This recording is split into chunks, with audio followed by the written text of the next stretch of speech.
Today we had the Who's out at Rosehill variation meeting. Now, before we get into that meeting, we'll go back to last Saturday, where the provincial meeting was at Newcastle. And last Saturday, the track was dead. The rail was 7 metres out, and I couldn't see any bias on the track. There were plenty of runners up near the lead that won, and you did get runners that came from behind with a bit of pace on. You could easily say, I'd say without making any mistakes, that the track last Saturday on the 21st of June at Newcastle, the track played fair. Then on the Tuesday, they backed up at Newcastle, and this was the meeting where we only ran the 3 races, and the meeting was abandoned due to the gale-forced, more or less, winds that were gusting and putting runners off balance. And on Tuesday, the track was still given out as dead, and the rail went back into the normal position. We only had, in the first race, 5 runners, the second race, 7 runners, and the last race they ran there were only 6 runners. The first winner led all the way. It was a 2,300 metre race. It strolled in by 7.5 lengths. The wind, of course, was out of the west, and as I say, gusting, putting horses off balance. And because of the small fields, they were running into it in the wind, into the when they turned for home into the straight, or when they went out halfway around the bend from the back straight to the turn, it was affecting them. And but because of the small fields, and they were spread right out, every horse more or less had, well, they all had their chances. We've all everyone would have been driving a car at some stage. I've been driving, done a lot of miles. I've been a couple of times across the Harbour Bridge when we've had very strong westerlies, when of course you feel the movement. Not only feel it, but you see the movement in the car, the wind being able to shift the car when hit by the strong gusts of wind, and on expressways and so forth. So I suppose it was the right thing to do to abandon the meeting. Race. Then we went to Canterbury on the Wednesday, and at Canterbury on the Wednesday, well, it raised its whole head. But going back to Newcastle, it made me think of the day. I'll never forget it when I saw Zephyr Bay set the 6 furlong race track record at Randwick, and that day I was heading out towards the Ledger. I didn't make it out to the Ledger before they jumped. And of course, in those days we had the old grandstand, and underneath the old grandstand they used to have tunnels that used to lead out onto the front grass and concrete area. I remember walking out into the track that day. When I got through the tunnel out to and up the sort of dozen stairs, the wind was so strong that day, and it was directly out of the west. And Zephyr Bay, as I say, it broke the track record that day, and it stood for decades. Zephyr Bay's track record, a big black horse trained by Cyril Kearns. When by the time they came down the side, and when they turned for home, Zephyr Bay was in the high diddle of the track, right in the middle. Of course, they dug the track up, didn't they? All the scribes said, "Oh, this one," which I've said before, thinking that the inside and the outside, Randwick had always been the same. It should never, ever, ever, ever have been touched. But of course, that day Zephyr Bay came around. By the time they came to the home turn when you could see how far the runners were off the fence. It was, as I said again, right in the middle of the track. He turned for home. Out went the Spinnaker with that gale force behind him that day, and got to the top of the rails and just rise and sail down the middle of the track and set a track record that stood for decades. We went to Canterbury on the Wednesday, and at Canterbury on Wednesday, well, I must say there were more staff, bookies and clerks and staff from the race club than there were grumble and grunters. There were just no punters at all. Our main pro is on holes. He's having the school holidays on. He's got some young children. Good luck to him, and he's doing the right thing and having a break. And like today at Rosehill, and we saw the difference at Wyong on Thursday when he's not about.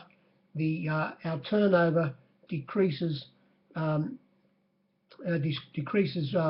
significantly because he also not only makes a market around the runners that he's backing, but it forces other runners to be reached for by bookmakers and so forth, and of course which generates more gambling on each event which he bets in. And he's when he's not there, well, it's a bit of a sorry place. And as I said, at Canterbury on Wednesday, hardly anybody there, more bookies and clerks and staff who work at the races than punters.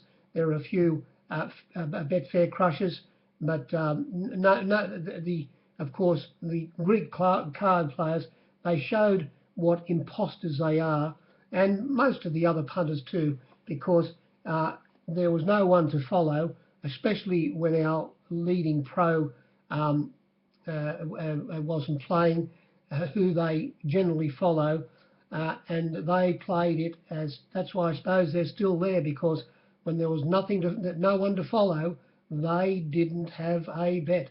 They just said, no, there's nothing we can see that's going off here, or our main man's away, so we're not playing today. And it was a very, very kleiner meeting. The rail was 3 metres out. The track was given out dead, upgraded to a good track later in the day, and the wind was a very strong southwesterly, which didn't have any effect on the leaders. As I might have told you before, down the back straight at Canterbury, it is well protected by a good tree line on the outside of the running rail. There's a canal on the other side of the trees, and on the other side of the canal, of course, the ground rises. There are buildings, houses, and whatever. And in the back straight, compared to in the home straight, the wind strength is a lot less in the back straight. Therefore, when the runners are leading and running down the back straight, they aren't as affected as if it were a northwesterly wind where they run into it directly. The leaders are affected on the fence. But when it's a southwesterly, that back tree line and buildings behind and so forth gives them plenty of cover. And we saw the fence the dominant factor in deciding most of the winners there. There was only one runner that wasn't on the fence all day that got home, and that was in the third race, Kona.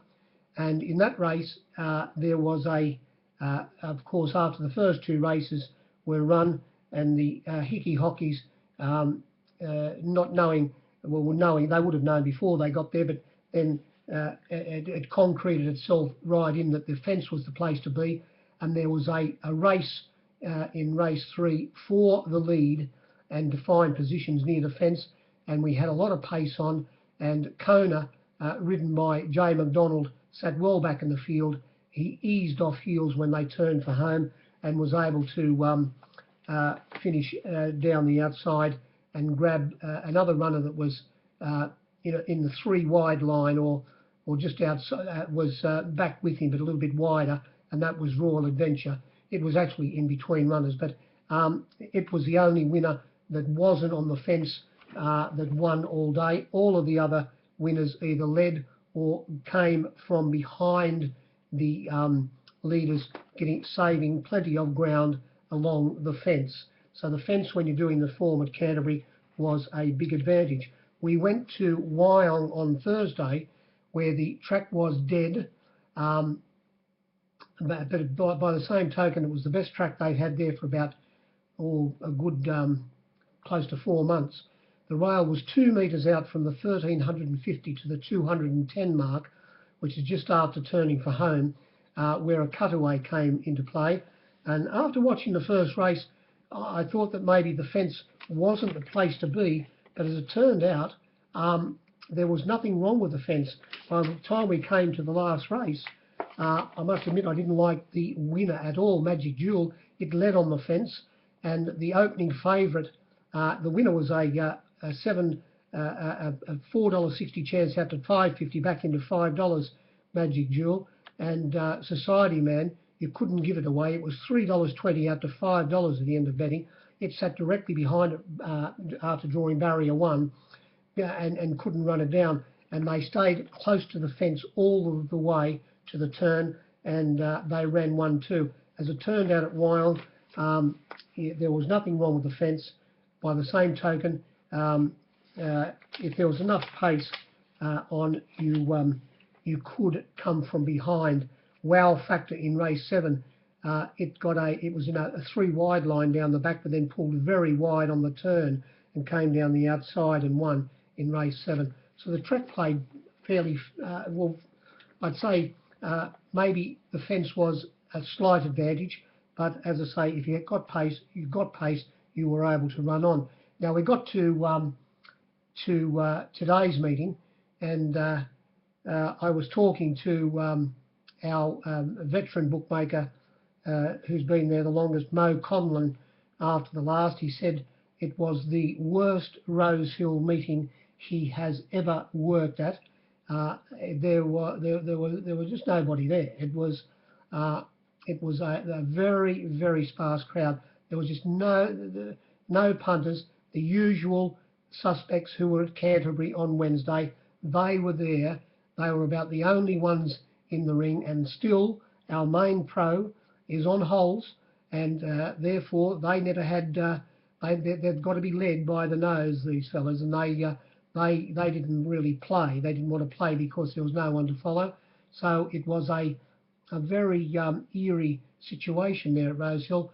I've mentioned the last couple of times we worked there, it just keeps on dropping completely off. By the same token, there were quite a few people walking down the ramp. Of course, they're all in the grandstands, but out in the marketplace, where it was nice and hard and tough, there were very, very, very few punters.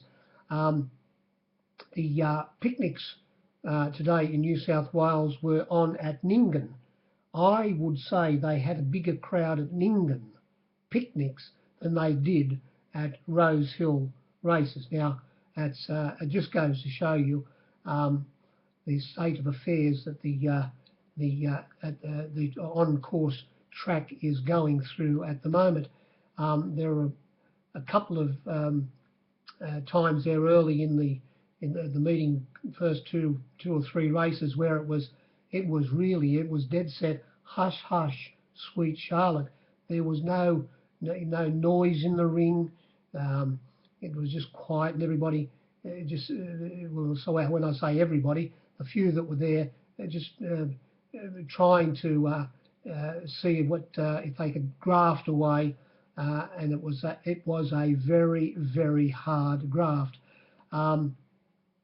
It makes you think. We're going, well, what do we just can't win.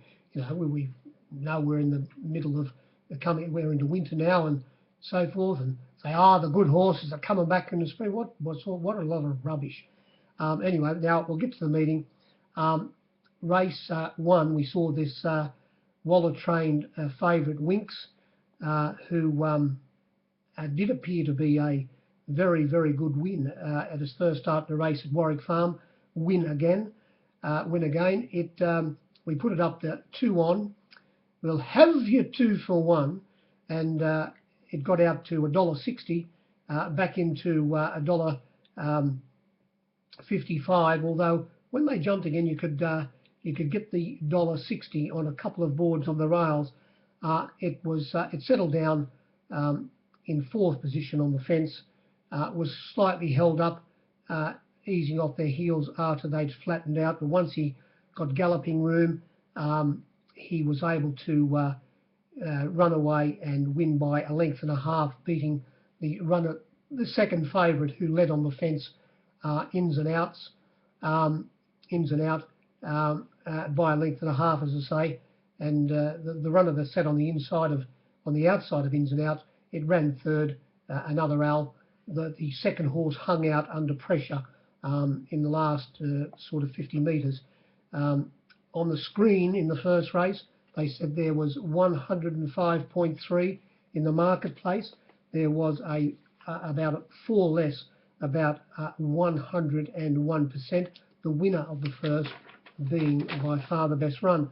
The second race, there's a race here, well, it's the last race, where there is the biggest discrepancy in the flux. It is, what a raw deal, fair dinkum. What'll I tell you what happened in the last race with the fluctuations? But in this race here, there's even 7% difference what you could have got in the marketplace, and that was on the screen. On the screen, they said there was 100.3. In the marketplace, about 7 less, only about 93%. And here we saw Chris Waller had 3 runners in the race, and he got the trifecta. It won the race number 1, a Basso, a Mademoiselle trained by Chris Waller, ridden by the puppy Serge Lisney, went straight to the lead. And the second winner and the second horse sat back in second last and last position. Now, going back, I didn't tell you anything about the wind today, of course, or the track. The track was a good 3. The rail was in the normal position. Now, the first race, the wind was just a nice, steady northerly breeze around about 10, maybe 12, 15 kilometres per hour, and more or less straight up the home straight. So when they turned for home, they were running into it. I don't think it had any effect. The second race, it was a little bit stronger, maybe a good 5, if not more, kilometres per hour stronger, and it had switched slightly around to a little bit more coming from the northwest, and a little bit stronger in race 3, and it swung that little bit around again, and then swung around by race 4 a good deal more, where it was out of the northwest, and it was now a very strong breeze around about the 30 km/h mark. And then race 5, it was stronger again and nearly directly out of the west, but not quite, and much stronger. And then by race 6, it was still about the same strength, and then all of a sudden race 7 came along, and it became stronger again and was directly out of the west. And then the last race came along, where the winner did sit 3 wide all the way at one stage without cover, and then got a bit of a half cart up on the back of Inside Job. I'm talking about Skiptown. It was wide coming down the side, but the wind was extremely strong in the last race and was directly out of the west. So the leaders were running into it down the side, which I suppose lends to no bad blood in the last race, running a very good race, because it ran into it and only got beat 0.9 of a length. So if that wind wasn't there, I say there's a good chance it might have got home. We'll go back to race 2, and as I say, there was only 93% on the screen, and the winner and the second horse came from second last and last.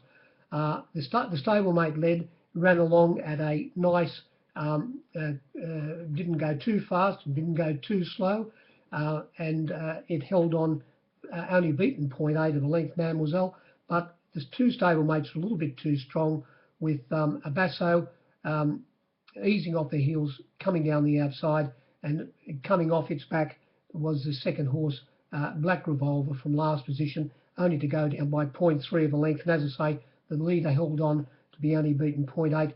They all had their chance. Maybe the leader ran into a slight headwind. Race 3, 107.3 on the screen, a neat 100 in the marketplace. And here we saw the leader get home, running into the wind, but he got a very easy sectional. I'm talking about Romantic Moon, ridden by Blake Shin, bold Blake Shin, that is. He went straight to the lead, and it started favourite at $4.40, very, very hard to get after $4.80 had been given. He got that easy middle section run in the lead, and when he turned for home, he stayed close to the fence and was able to shake off Zuccarina, who was on his outside all the way, not pressuring him, making him run along too fast, but just sitting on his outside.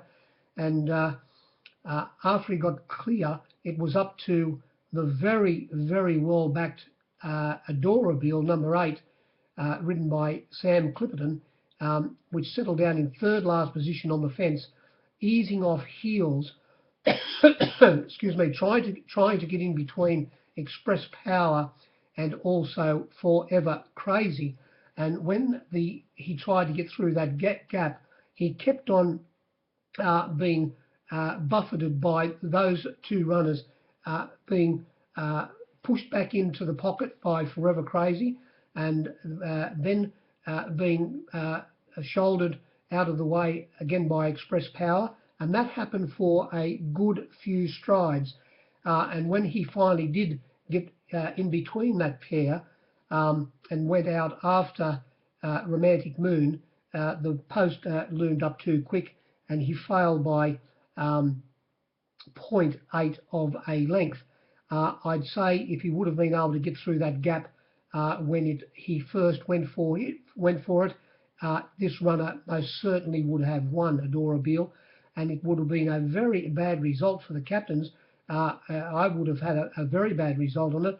After opening up $13, a 12-to-1 chance, it got out to $16, 15-to-1, but only started around about a $9 chance, an 8-to-1. So it was 8-to-1 chance was 14s into 8s, and I think they were fairly unlucky not to get the cash. They raced in pairs in that race. The runner that settled down in last place, Foreman 8, who was having its second run from a spell, it never passed a runner, and it finished up running last, beaten 6 lengths. But as I say, Adorable, most probably with clear running, would have got the money. Race 4, here we saw the gay-trained Pajaro get home. Gay does happen to own the lead. She said, "There's no way in the wide world I'm putting a for sale sign up for it at the moment. It is not for sale." And Gay had 3 runners in this race. And where do you think they were running? Yes, you're quite right. First, second, and third. We had Skyclip, who was $15 out to $26, coming across from barrier 5 and going straight to the lead. Coming across and sitting on its outside from barrier 10 was Pajero, the eventual winner. And from barrier 1, Sunforce, it was third on the fence. So Gay lived up to her ownership by claiming the lead, and the 3 runners she had in this race were running in the lead positions. And Pajero, it was able to get past its stablemate fairly easily after turning for home, ridden by Josh Parr, not Joe McDonald. Joe McDonald, I think, was not feeling too well, and he was replaced by Josh Parr, who did ride the first winner at Kembla Grange today, the 14-to-1 on chance. What was its name? Won by a big margin, Cluster. And then he got back to Rosehill, of course, and he was able to get home on Pajaro, replacing McDonald. And on the line, this winner finished up winning by 2.8 lengths and was going stronger than any other runner when they hit the line. For a moment, the favourite, the Alfonso, when it was trying to get clear, shouldering its way clear, it did look as if when it did get clear, it would go out after Maduro and maybe catch it. But then that run, when it did get clear, was short-lived. And as I said, the winner was doing by far the best on the line, holding the favourite, the Alfonso, who got slightly held up. It sat back fifth on the fence. It was trying to get in between Tarrangauer and also Enormous Honour after straightening, slightly losing its momentum, but not enough. Even if it would have got through without being slightly held up, it most certainly wouldn't have been able to beat the winner, who was a fairly strong win. The winner, the best luck, I think might be only about $10, but I saw $13, might be $11. I saw $13 given on the rails on a few boards, and the favourite, the Alfonso, after we put it up $2.80, 7 to 4 the field, got out to, well, I said the best luck was $3.30, but there was a mile of $3.50 on the fence. It did start $2.80 on my board and other boards on the fence, but as I say, it had its chance. And this race, they said there was 102.5 on the screen, fairly skinny, but in the marketplace, playing to an empty house more or less, there was only 96.5%. And there were runners in the race that there might be 96.5, which is not worth a dinar anyway. But when you look at the flux and know the situation, how the betting took place in the ring, there were runners, for example, El Duke, number 2, who ran last. It settled down in second last position. It was $10 out to $15. It didn't have a price. It didn't have a price, along with number 6, Majorly, who was $15 out to $26, and Sky Clip, who was $17 out to $31. So it wasn't any good. And if you gave $13 the winner, or the $12, unless you stood the favourite for an absolute hatful, you could have easily lost on the race. Race 5, well, here they said there was 105.1 on the screen, only one less in the marketplace, about 104. And well, here we saw the top weight, Destiny's Kiss, who's not very big, not nearly come down, but was severely checked when going for a run in between Mulliquin and Sir Bigglesworth, being absolutely poleaxed. And I thought at the time it was with clear running, it was coming so quick and travelling so well. I think, use your own judgment when you look at it, I think it was just going to go straight through the middle of that pair and run away with the race. But it wasn't to be. Sir Bigglesworth, ridden by Brendan Abdullah, replacing McDonald, which led early. Gay owns the lead, but after they'd gone about 1,000 metres, Hoylonny was nearly a brilliant ride by clever Karen McAvoy. It took off from sitting back in second last position to go around the field of 8 runners and take up the lead. And then we had Sir Bigglesworth sitting behind it. And after they'd turned for home, Sir Bigglesworth, it was still going strongly in the lead. Hoylonny, who only got beat a 0.3 of a length. The stablemate winning the race, of course, Successio, who was a big result for the captains. It was Destiny's Kiss was trying to go for a run in between, as I say, Mulliquin and Sir Bigglesworth, who was gone at the time. But when it all of a sudden, when struck with the whip by the brilliant Brendan Abdullah, it ducked in very badly and completely stood Destiny's Kiss on its head, went up in the air, lost all of its momentum, completely put it out of the race. It finished up and was beaten 2.6 lengths. And without repeating myself, I think with clear running, it was going to burst through and win easily. The winner, they said they were going to ride it closer today, Successio, who has been going very, very ordinarily, I thought. Sat back in third last position and was more or less going nowhere, but ridden by this boy who's been riding in Hong Kong against the world-class riders, T. Aglen I'm talking about. His very vigorous style, very similar to Horseman Bowman. This boy, of course, grew up around horses, and he's an accomplished horseman himself. It was able to, in a very close finish, 0.1, 0.3 with the margins, push through a small gap and plug to the line best to beat the stablemate, Hoi Lonnie, and Mulliquin running third, giving Chris Waller the trifecta again in this race.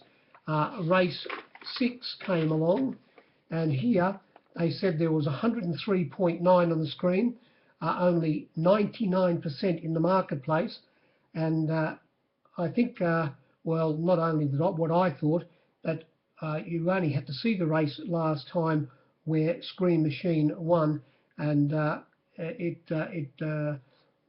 would have been a tragedy beaten if it wouldn't have won last start. With clear running last start, the margin would have been a lot greater. It wasn't too hard to work that out. But today, all the clever netties knew that Tromso would be going from its alley straight across to the lead and finding the same. And they said they were going to ride Merlin Mustang more forward today, and they did. And it came after Tromso had crossed Merlin Mustang. Merlin Mustang came up and sat on the outside of Tromso, and clever sectional and also map makers had this as a fairly easy moderate run race, and therefore it was going to be more difficult for Scream Machine, who everybody had from its alley, the outside barrier 7 in a field of 7 going back to last position, and with the slow pace would have to run very good sectionals in the last part of the race to overhaul the leaders, and they took risks with it. After we put it up a 10 to 9 chance, 10 to 9 the field, it got out to $2.60 on some boards, back into $2.40, and then I think it was only returned $2.40. Best Luck was only $2.40. It could have got $2.60.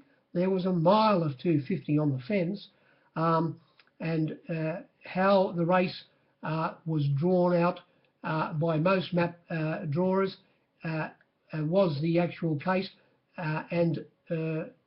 but the winner, Scream Machine, had a little bit too much on these runners, because Ty Aglen again aboard, when he eased off heels from that last position, coming right down the outside, it wasn't until halfway up the straight, Tromso had got clear from Merlin Mustang and looked, I suppose, as if, well, you know, if you were on it, you said, gee whiz, this is going to be hard to run down, and you were quite right, because it only went down by a half-length margin. But T. Aglen, when he got this runner balanced and its momentum up, he gave it a couple of cracks with the shillelagh, and I suppose at the at least the 50-metre mark, he said, I'm going to grab the winning post first, and it was good to see that he never cut in towards the winning post near the line. He stayed out wide,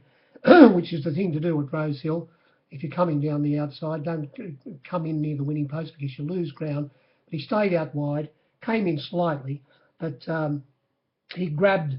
Well, Tromso finished up running fourth. What am I saying? It finished up running fourth, Tromso, only beaten 0.8 of a length. The runner that was back in second last position, Bagman, who was held up last start, trained by Chris Waller, ridden by Serge Lisney, it burst through the middle towards the end of the race, finding the line very strongly to run second, and Single, who was back in about third last position, it held on very well, came down the outside and was only beaten 0.6. But the winner, coming off the fairly moderate middle sectional pace and able to run them down, was a fairly good effort. And in that race, there was 103.9 on the screen, 99% only in the marketplace. Race 7, they said there was 106.1 on the screen, again only 99% in the marketplace. And here we saw the race being run this way. Gay owns the lead, so Toranaga took up that position. On its outside was Absalom, number 2, and then getting a good suck right behind the pair when they had reached the 800-metre mark. It was about 3 lengths behind that pair, the eventual winner, Done Nothing Wrong. And then there was about another 2.5 lengths back to Aminoso, who drew barrier 1, ridden by Kay McAvoy, not Joe McDonald. And back in last position on the fence, easing off heels after they'd more or less flattened out, saved some ground on the inside turning, and then eased off heels, was the runner that ran second, and that was Saigon T, making up a lot of ground to fail by 0.1 of a length after they turned for home. Done Nothing Wrong, who got all the breaks at Canterbury last start, was able to get past the 2 leaders. On coming off its back, looking like it was going to win at one stage, Aminoso, but couldn't go on with it. And coming from fourth last position, running fourth, only beaten 0.6 of a length, was Dream Folk, who started the favourite in the race at around about $3.40 or $3.50. But as I say, Done Nothing Wrong held on from Saigon T, who we put up a $4 chance, got out to $4.80, back into $4 at one stage, but back out to $4.60 at the end of betting. We put it up the 2-to-1 favourite, Dream Folk. We got it out to as much as $4.20. Best luck, I think, was only $4. There was a mile of $4.20. Came into about $3, maybe not 50, 40 at the end of betting, and more or less had its chance. The second horse, possibly the best run in the race.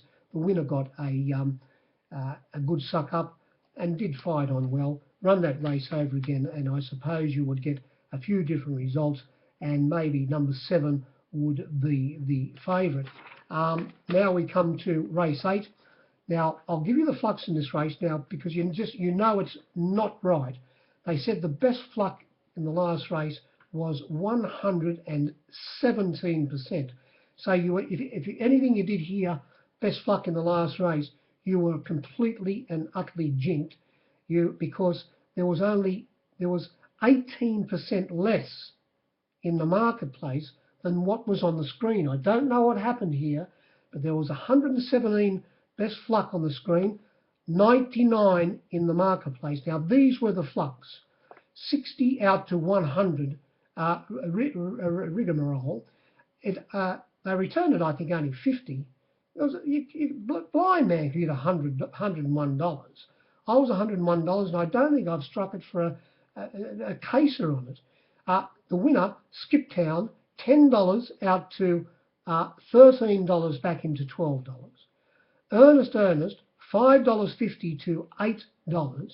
Inside Job, $10 out to $13 back into $10. Babiro was $6 out to $9. Casual Choice, $6 out to $7. Field Marshal, $11 out to $12, back into $10. Fireball, well, they said the best fluck Fireball was, I think, $15 or $16. I saw $26 on the fence. It was $26 into $12, very well backed. No Bad Blood was 21 or 17, say, out to 26, back into 21. Wouldn't It Be Nice was 14 out to 17, back into 16. I was 17 when they jumped. Tralfaz, they said the best fluck was $5, a 4-to-1 chance. I saw $6.50 on the fence, $6.50 in the outside ring, $6 on other boards on the fence, but the best fluck was only $5, $6.50 given on the fence. And the bottom one, Cleansing Ale, was $14 or $15 early into $13, back out to $14, $13, back into $13 when they jumped. There wasn't 117. We actually bet losing figures, again, amplifying, if that's the right word, or just very, very plainly saying you're an absolute steamer if you don't come to the track and bet. You beat the fluck and you give your money every chance. You've got to have respect for your cash. And when you come to the track, it gives you a much, much better chance of winning and making those dollars turn into more dollars, instead of being robbed by the filthy cancer of racing and betting with the corporates who don't let you on anyway. That was about the meeting. There wasn't much more to say there. So we've got a stack of, well, next on Wednesday we've got Warwick Farm. So you're mad if you are wire netting. Don't bet with the healthy cancer of racing. Come to make the effort and come to Warwick Farm and get the good value with the Captain Cookies. Good evening.